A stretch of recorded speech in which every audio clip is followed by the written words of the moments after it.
Buying plants that don't survive isn't really bad luck. Most plant failures happen because the plants that you chose don't really fit the conditions that you have. So let me explain a little bit more about this today.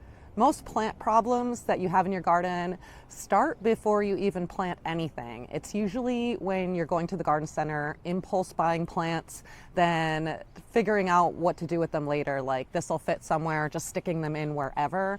That's usually where I see a lot of home gardeners go wrong. And it's totally understandable. I always say that plant decisions and buying plants is emotional. It's a visual thing, so we tend to impulse buy them a lot more than other things in our life. But the result is that your plants will end up struggling. You'll have to move them, replace them, and ultimately it just costs a lot more money. Healthy plants come from matching the right plant to the right place and the conditions that you have. It's not about finding the absolute perfect plant. There's many plants out there, and a lot of them can tolerate all of these various conditions that we have in our gardens. When I was new, I didn't realize this, but the level of sun and the level of shade that you have in your garden matters a whole lot more than the fact that you really like that plant so much. You can always find alternatives that will give you kind of the same look and feel as you're going for, that will match those conditions that you have. Soil and drainage matters a lot too. It matters a lot more than deciding when you buy it that, oh, I'm just going to water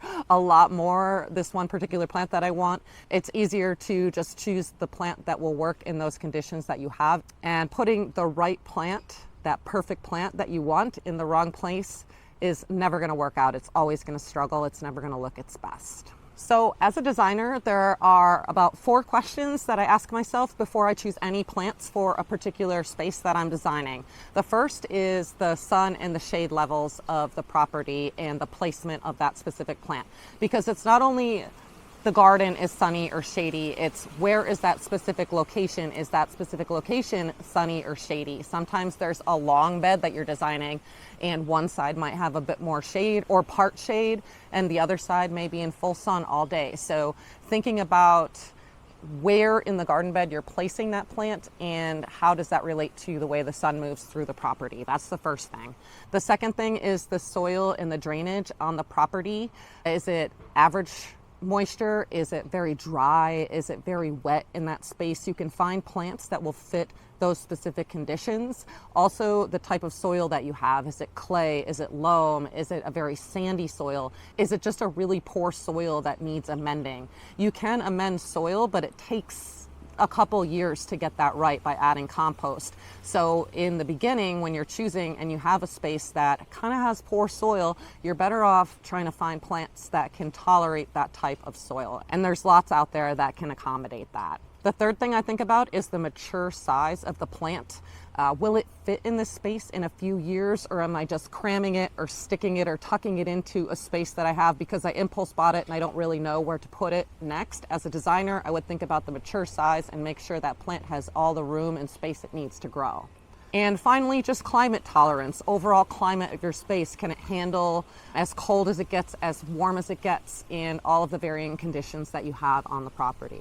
What I see a lot with home gardeners is they try to fix the plant instead of the actual mismatch. So it's like this plant isn't working, so you're watering it more, you're fertilizing it more. Maybe you even move it to another spot in the garden. It's still not performing, but a lot of these problems can be handled before you purchase a single plant, just by doing a little bit of a site inventory and checking your property and figuring out what types of plants will actually grow and thrive in the space that you have.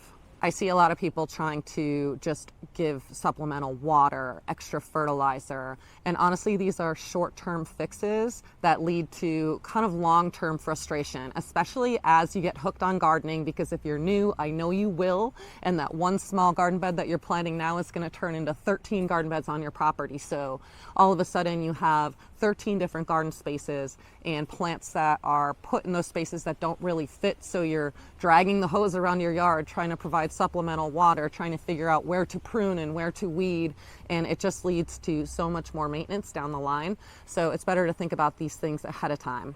So as designers, we flip it. We don't try to fix the plant. We create that match before we pick the plants. And that gives us a better opportunity to choose something that's going to thrive and survive in the conditions that are already existing on the property, instead of trying to take a beautiful plant that may not be ideal for those conditions and just trying to make it work. The biggest question I get about this topic is, what if I love a plant? What if I love one specific plant? I really want it in my garden and it's just not going to thrive with the particular conditions that I have. And my answer to this is, you can push the conditions slightly. Like if you have part sun, maybe you're getting 4 or 5 hours of sun, but the plant that you really love needs 6+. It's probably going to grow and be fairly healthy, but it might not bloom as much. So there are sacrifices to that if you're trying to push the conditions. Another thing that you can try is planting it in an area that is a little bit more protected. Like if you're on the edge of your gardening zone and you want to plant something, if you protect it from the wind and from the elements a little bit, you might have a microclimate in your property that can help you to kind of push those boundaries and push those edges. But when you have big mismatches, it just creates constant work and a lot of extra maintenance.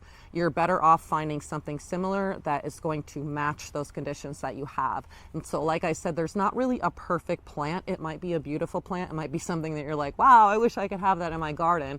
But overall, you're going to be a lot happier with a plant that is similar looking, that will actually thrive, not just survive, but thrive on your property. You're going to love that plant a lot more, just because it's going to look a lot healthier and look a lot better and be a lot less work for you in the long run. So even if you're willing to provide that little bit extra care, that extra watering, that supplemental whatever, right now, think about 3, 4, 5 years down the road. Are you still going to be committed to that and willing to do that? Or is it better off, if you haven't bought that plant yet, to just choose something that will fit the conditions that you have a little bit better right now? The big takeaway here is that plants don't fail randomly. You don't really have a black thumb. There's no such thing as a green or black thumb. It's all learning, it's all experimenting and growing and getting this information and then applying it in real life. So they don't fail because you're just bad at gardening. They fail when they're put in a place where they just literally cannot grow, and you made the choice to grow it there and it just didn't work out. If you want help choosing plants that will actually thrive in the conditions that you have, instead of just looking beautiful at the nursery, I do have a course. It's called Design My 4-Season Garden. I walk you through step by step my entire framework for how I choose plants for every single season throughout the year, how I build structure, and how I do the plant research to make sure that I'm choosing the right plants, and so that you can too. I'm going to leave a link to that in the description below, and I'll see you over in the next video.